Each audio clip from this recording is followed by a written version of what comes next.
may sagot na nga si Office for Transportation Security Administrator Undersecretary Mau Aplasca sa hamon sa kanya ni House Speaker Martin Romualdez na magbitiw na sa pwesto. Dito kwestiyon ni Aplasca ang pag-atake sa kanya at pamamahiya umano dahil sa maling impormasyon. Matapos pagbantaan ni House Speaker Martin Romualdez ang Administrator ng Office for Transportation Security na si Undersecretary Mau Aplasca na magbitiw sa pwesto bago pa dirigin sa Kamara ang kanilang panukalang pondo sa taong 2024, kundi ay mismong si Speaker Romualdez ang haharang sa kanilang budget. Naglabas ang sama ng loob si Aplasca sa inilabas sa statement ng OTS.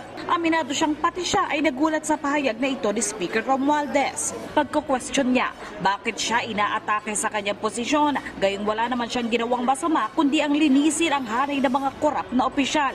Dapat nga daw ang mga korap na ito ang magbitiw sa pwesto. At kasalukuyan na rin nire-resolba ang isyu ng paglunok ng $300 ng screening officer. Ipinagmalaki rin ni Aplasca na sa kanyang termino na diskubre ang pagbabayad ng 20,000 pesos sa mga aplikante sa OTS kapalit ng trabaho at promosyon sa pwesto. Sa kabila rin ng insidente ng nakawan sa NAIA, mas marami naman aniyang tapat na tauhan ng OTS na nagsasauli ng 100,000 at halos ₱1,000,000 sa mga pasahero. Sa huli, sinabi ni Aplasca na aakuin niya ang responsibilidad sa kamalian ng kanyang mga tauhan. Pag-uusapan din nila ito ni Transportation Secretary Jaime Bautista at idudulog kay Pangulong Ferdinand R. Marcos Jr. Pero aniya hindi niya papayagang may mamahiya sa kanya dahil lamang sa maling impormasyon kung saan maging ang kanyang pamilya ay naaapektuhan na sa mga pag-atake sa kanya.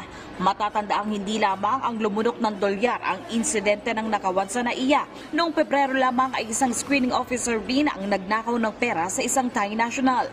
Kaya naman ang mga pasahero sa NAIA ngayon, todo balot na ng kanilang mga gamit at kinakabisado ang mga nasa loob ng kanilang hand carry. Siyempre natakot naman po kasi for example yung mga ganyan parang scam na yung ginagawa ng mga tao dito sa loob. Mini-make sure namin tapos balot na balot yung ganun po para walang mawawala or in case na pagkakalkalin man, di ba alam namin kung anong mga sa loob.